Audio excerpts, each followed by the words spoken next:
आपले सर्वांचे Radiance update या यूट्यूब चॅनलवर स्वागत आहे मित्रांनो. आज आपण या व्हिडिओच्या माध्यमातून 17 जून 2024 रोजी काल रात्री उशिरा शिक्षक पद भरती संदर्भात अत्यंत महत्त्वाचा इन्फॉर्मेशन बुलेटिन जे शिक्षण आयुक्त कार्यालयाच्या वतीने प्रसिद्ध करण्यात आलेले आहे त्याची सविस्तर माहिती आज आपण या व्हिडिओच्या माध्यमातून घेणार आहोत. या प्रसिद्धी पत्रकामध्ये अत्यंत महत्त्वाचे 3 पॉइंट्स आहेत. त्या संबंधित पुढील जी यादी असणार आहे रूपांतरित यादी त्या संदर्भातला देखील उल्लेख आहे आणि त्याची नेमकी सद्यस्थिती काय आहेत आणि कोणते परमिशन्स अजूनही पेंडिंग आहेत त्या संदर्भातली माहिती इथे त्यांनी दिलेली आहे. तर आपण स्क्रीनवर बघू शकता की जे 7 जून 2024 रोजीचा पत्र होता राज्य शासनाचा, त्यामध्ये त्यांनी माजी सैनिक हे उमेदवारांना मिळाल्याने त्यांचे जे जागा असणाऱ्या जाहिरातीमधील त्या जागा संबंधित कॅटेगरीच्या सर्वसाधारण उमेदवारांना जे रूपांतरित करून भरण्यासंदर्भात जे मान्यता दिली होती, परंतु ते मान्यता देताना त्या पत्रामध्ये अजून एक शासनाने अट टाकली होती की तुम्ही संबंधित जे काही माजी सैनिकांचा विभाग असेल त्यांच्याकडून NOC घ्यावी किंवा त्यांची हे जागा रूपांतरित करण्यासंदर्भात त्यांच्याकडून ना हरकत प्रमाणपत्र घ्यावा अशा प्रकारचे त्यांनी त्यामध्ये सूचना दिली होती. त्याला अनुसरून शिक्षण आयुक्त कार्यालयाच्या वतीने 10 जून म्हणजेच त्या परवानगी मिळाल्याच्या 3 दिवसानंतर 10 जून रोजी जे हे शिक्षण आयुक्त कार्यालयाचे जे काही अधिकारी असतील किंवा पवित्र पोर्टल शिक्षक पद भरती संदर्भात कार्यरत त्या संदर्भात असणारे प्रशासन अधिकारी असतील त्यांनी तसा प्रस्ताव तयार केला आणि संबंधित विभागाला जे आहे 10 जून 2024 रोजी ते सादर केला आणि 14 तारखेपर्यंत त्या संदर्भातला पाठपुरावा देखील त्यांनी केला होता. त्याला अनुसरून संबंधित विभागाने म्हणजेच माजी सैनिकांचे जे विभाग आहे त्यांनी त्यांच्या अंतर्गत येणाऱ्या सर्व जिल्ह्यांचे क्षेत्रीय कार्यालयाकडून माजी सैनिक व शहीद सैनिकांचे वारस यांच्याकडून शिक्षक पद भरतीसाठी पात्र असणारे उमेदवार किती आहेत, त्यांची एकूण संख्या किती आहे याची माहिती त्यांनी मागवली आहे आणि ते माहिती संकलित ते करत आहे आणि लवकरच त्यांच्याकडून जे इथे शिक्षण आयुक्त कार्यालयात त्या संदर्भातली जे काही त्यांचं ना हरकत असेल प्रमाणपत्र असेल ते देणार आहेत.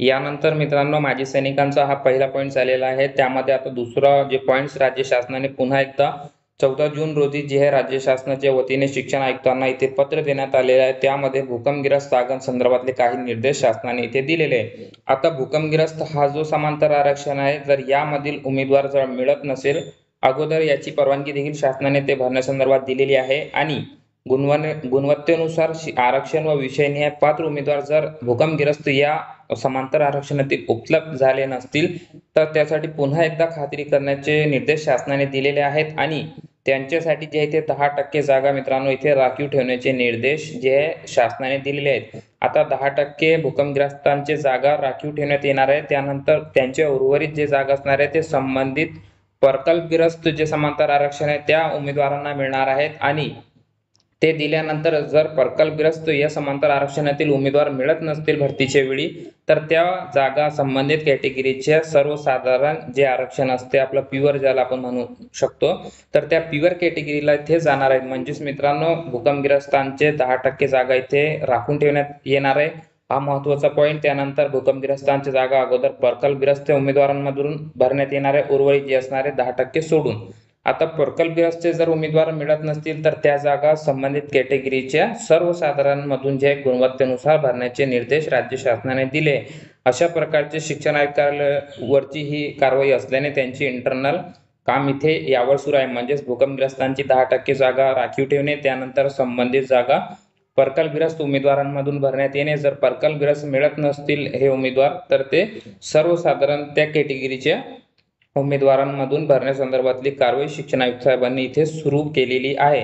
आता 3 नंबरचा पॉईंट जे इथे सांगण्यात आलेला आहे की दोन्ही प्रकारचे वर जे नमूद केलेले प्रक्रिया आहेत त्यामध्ये एक माजी सैनिक त्यानंतर दुसरा भूकंपग्रस्त आरक्षण, हे दोन्ही आरक्षण जे असणार आहे समांतर आरक्षण या दोन्ही मधील वरचे जे अटी आहे त्यांची पूर्तता केल्यानंतर पुढील कारवाई होणार आहेत आणि ते जलद गतीने पूर्ण करण्यासाठी जे इथे प्रशासन मेहनत घेत आहे. त्यामध्ये उर्वरित रिक्त पदांसाठी व्यवस्थापन न्याय सर्वसाधारण गुणवत्ता यादी प्रसिद्ध करण्यात येणार आहे. म्हणजेच मित्रांनो वरती सांगितलेले जे दोन्ही कार्यवाही असणार आहे ते पूर्ण झाल्यावर इथे जनरल मेरिट लिस्ट शिक्षण आयुक्तांच्या वतीने प्रसिद्ध करण्यात येणार आहे.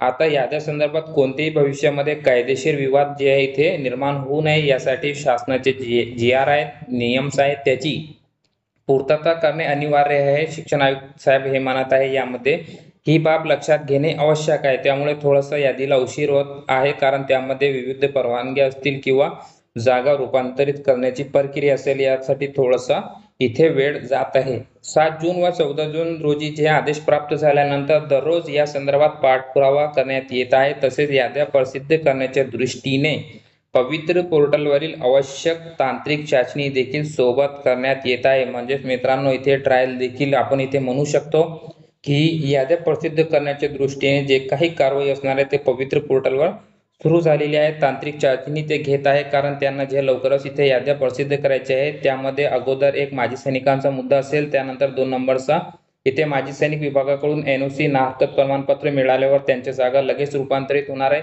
2 नंबरचा जे भूकंपग्रस्तांचे जागा आहे त्याची परवानगी तर मिळालीच आहे, फक्त त्यामध्ये 10% कपात करून जे इथे त्यांच्या उर्वरित जागा प्रकल्पग्रस्तांना देणे आणि प्रकल्पग्रस्त मिळत नसेल तर त्या जागा सर्वसाधारणला देणे, हेच मित्रांनो इथे 2 महत्त्वाचे पॉईंट्स आता किंवा प्रक्रिया राहिलेले आहेत. ते दोन्ही पूर्ण झाल्यानंतर लगेच याद्या इथे प्रसिद्ध करण्याच्या दृष्टीने जे आहे ते सर्व प्रयत्न जे आहे ते शिक्षण आयुक्त कार्यालयाच्या वतीने करण्यात येत आहे. तरी देखील वरील अटींची पूर्तता तसेच या संदर्भात विविध जे काही परस्पर विरोधी मागण्या या संदर्भात सुयोग्य कारवाई प्रशासकीय स्तरावरून केली जात असतानाही गुणवत्ता यादी संदर्भात काही घटकांकडून TIT धारकांमध्ये किंवा अभियोग्यता धारकांमध्ये नैराश्याचे वातावरण जे इथे तयार करण्याच्या दृष्टीने जे काही प्रयत्न करत असतील तर ही बाब योग्य नाही, अशा प्रकारचे शिक्षण आयुक्त साहेबांनी ते सांगितलेले आहे. तर मित्रांनो, ही महत्त्वाची अपडेट्स होती ज्याची सविस्तर माहिती आपण घेतलेली आहे. हे दोन्ही प्रक्रिया झाल्यानंतर संबंधित जे यादी असणार आहे ते लावण्यात येणार आहे.